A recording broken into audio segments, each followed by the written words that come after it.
Ayed, réalisateur du court-métrage Mounir. Avec moi dans cette émission, Amna Sultani, Habib Shmengi et Houssem Yasser. Yahya. Les deux rives, parlons peu, parlons bien. Remerciement spécial à notre compagnie aérienne Tunisair, le fleuron national, sponsor officiel de l'émission Les Deux Rives. Au vif du sujet.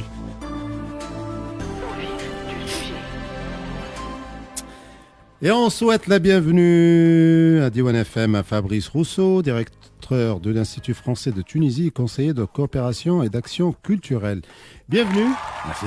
Alors, ça fait une semaine que vous êtes à Tunis. Pile une semaine. Ah, et alors? C'est que du bonheur. Que C'est du magnifique. bonheur. C'est que du bonheur d'être ici. Alors, vous avez pas mal d'actions en tête? Ouais, on a pas mal d'actions qui correspondent aux actions de l'Institut français traditionnel, dans la culture, l'éducation, évidemment l'audiovisuel. On continue d'avoir des actions sur promotion du cinéma, promotion de la lecture, essayer d'avoir des promotions aussi sur le spectacle vivant, faire venir de la culture, promouvoir des artistes tunisiens. Et puis nos actions, c'est aussi nous développer. On est d'ici quelques mois avec un nouvel Institut français à Sousse. C'est quand? C'est pour quand? L'ouverture? On va essayer pour l'automne. On va essayer pour l'automne. On va essayer l'automne l'automne prochain. Ouais, l'automne 2023. Voilà. Très bien. Vous étiez proviseur? Il y a Donc longtemps. l'éducation Quand j'étais jeune. Quand j'étais jeune. La jeunesse, c'est le temps que l'on a devant soi. Absolument. Donc l'éducation est prioritaire. Absolument. L'éducation est prioritaire. L'éducation, c'est le ciment de tout.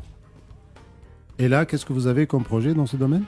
Eh bien, essayer d'abord d'être à l'écoute de nos partenaires tunisiens. J'ai eu la chance de m'adresser mardi dernier à l'Institut français à 35 proviseurs d'établissements scolaires tunisiens qui enseignent la langue française. Donc échanger, voir ce dont ils ont besoin, voir si on peut leur apporter de l'aide pour leurs cours de français, pour que leurs professeurs puissent disposer de ressources pédagogiques.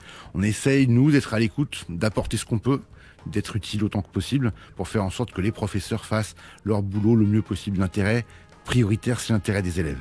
Vous êtes en plein diagnostic alors? Toujours. Toujours en plein diagnostic. Franc Éducation, c'est quoi? Pardon? Franc Éducation. France Éducation. Oui. C'est une structure qui promeut l'éducation dans le monde entier. Mais c'est des valeurs, c'est des techniques, c'est des savoir-faire que nous avons développés.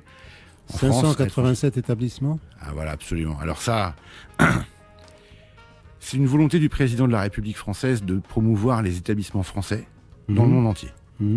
Parce qu'on a une particularité, nous les Français, c'est que partout où on va, on crée des écoles pour nos enfants.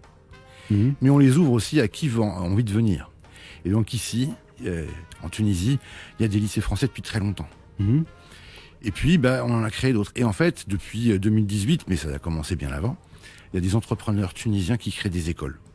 Oui, bien sûr. Vous en connaissez. Oui, bien sûr. Vous en connaissez. J'en connais à Djerba, par exemple. Alors, il y en a à Djerba, il y en a à Bizerte, il y en a évidemment à Tunis, il y en a à Sousse, à Sfax. On en a 18, ça fait 18 000 jeunes, essentiellement tunisiens, pas que, français aussi, et puis d'autres nationalités. Des franco-tunisiens. Des franco-tunisiens, beaucoup. Des enfants nés en France. Ouais. Il y a de tout. Ouais. Il y a de tout. Et c'est dans 62 pays. Hein. Alors, c'est dans 62 pays, voilà, plus de 500 élèves.